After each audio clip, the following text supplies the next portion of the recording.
What's up, Rock and Roll James, and welcome to my No Filter Zone. We've got legendary promoter Nano Ramirez in the house. Thank you, Rock. Like my old man, Mr. Falcón, Arnaldo Ramirez used to say on his TV show, Fanfarre Falcón, aquí estamos y no nos vamos. Man, that was a real big saying back in the late 70s during the show, right? He was the one that came up with that saying. That TV show was syndicated 200 TV stations in the United States. Would you believe that? That's incredible. That's for awesome. 20 years. For 20 years. Wow. So, and for that time period, everybody used to greet my father, hey, aquí estamos y no nos vamos. Yeah. Well, we're going to definitely talk about Nano's dad, man. He's got quite a history here in the Rio Grande Valley. But first of all, Nano's releasing a book. And hey, before you go on, I was thinking the interview was going to be on just radio. So I came in my gym outfit. I was going to go work out after here. So thank you for the wardrobe. Yeah. Yeah. Kiss my ass. I'm from Texas, man. I'll be honored wearing this shirt from now on, man. Thank you, Rock. Especially out of state, man, when you go somewhere out of state. But, Nano's got a book. And, I've always thought, that I always considered the Villareal Convention Center a historical marker, a historical place, because growing up in the Rio Grande Valley, and I am really happy that I grew up during those times, I got to spend so many good times at the Villareal Convention Center. I got to see so many great bands from 7th grade on up, man, and that was around 1981. So, I've always thought, the history of it should be, documented and put together. And it's interesting that the book that you're releasing has all the documentation, man. You've been keeping track of every single thing that's happened at the Villareal Convention Center. I still can't believe it. I was storing it, all the newspaper clippings, the ads, the tickets, pictures galore. Mm-hmm. I can't believe I've got all this material to...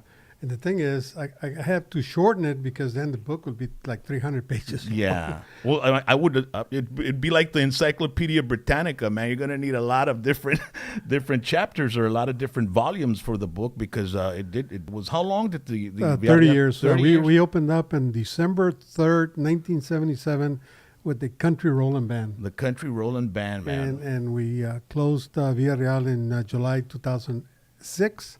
30-year history. Wow. And talking about the historic, should be a historical site. I have been in discussions with the mayor, McAllen, and but we have to go back when I show them. This book here is just a sample of the first 10 years. Mm-hmm. See, I've been working on the computer. It's in the making for about a year. Well, I started about a year ago. I went for it about 3 months, and then I stopped on it because I've had other projects going on.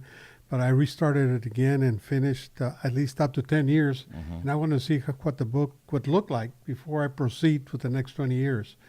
And at the same time, I'm trying to see if we can get the city of McAllen, since this venue, La Villareal Historic Venue, it took place in McAllen, and which I considered the entertainment capital of the Rio Grande Valley. So I think McAllen should help kind of subsidize the cost of the book to make it affordable. For I already have a list of about 100 people who want to buy the book. Yeah. And they're rushing me to finish it. They've seen a few that I've shown the book that says, man, hurry up. This is very interesting. The book's called Villareal Entertainment Center, The Real Road to Entertainment, McAllen, Texas, the entertainment capital of South Texas. And inside is just a whole bunch of awesome pictures and stories. Yeah. I've got stories almost I can't document every single story or every single event, but the major artists that had an impact either with me or the Villareal or history of music, it's documented on there. And even quinceañeras and bodas and all that, because it was an event center that you could rent out, if you wanted to have a party as well. So that's even in the book, right? Well, every year I consider it a chapter. The first year, which is only a month, that was chapter 1, and chapter 2 is 1978. I've got documented at the beginning every single event, month by month, date by date. If there was a wedding, I'll say who contracted the wedding, and if I have the information who the band played, I'll have the band that played. Every single event. There was bodas, quinceañeras, flea markets, bingo, boxing, wrestling, yeah, all the Tejano dances, concerts.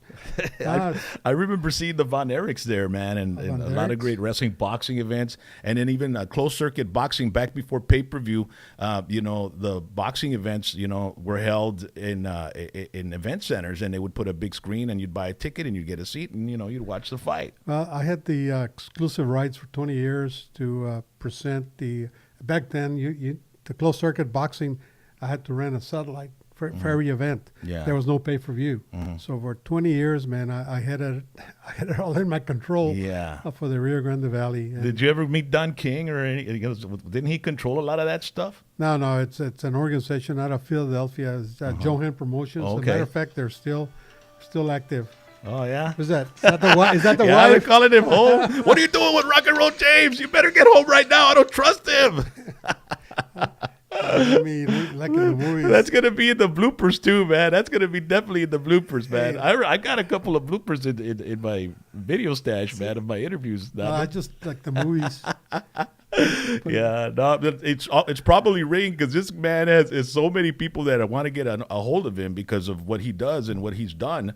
But we're talking about the pay-per-views that you had some guy, some company. Johan Promotions had the exclusive rights for the United States. Now since then there's been like two major companies that provide the pay-per-views. But before pay-per-view, one of my two biggest events that I ever have done ever in my life was the Creed concert in Mercedes back in 1999 and the Oscar de la Hoya Julio Cesar Chavez closed circuit fight. Yeah. And I had the closed circuit fight. Now, the Villareal, matter of fact, that night was booked for a wedding or something. So I had to book the Farvent Center. Oh, man. Greg's Ballroom. Yeah. The Roadhouse in Harlingen. Yeah. The South Padre Island Convention Center. I had a couple of bars in Rio Grande City, Roma. Yeah. And I had the El Toro, La Plaza de Toros in Reynosa. Yeah. Wow. And I had closed circuit fights and technicians. And they were all packed. And that sold out. We turned people away. Wow, that is amazing. Wow, man, that is awesome, man. So the Villareal Convention Center, it's a book. Make sure to look into it, and we'll let you know on our social media when it's out as well, right? Because it'll be available to buy online. Yeah, probably. We're going to probably be talking to Barnes & Noble. Yeah, I would imagine you'd get it through Amazon and all those online. I mean, that way people can buy it from all over the United States because there are a lot of people from the Rio Grande Valley all over the United States of America that have gone through the Villareal, so I would imagine.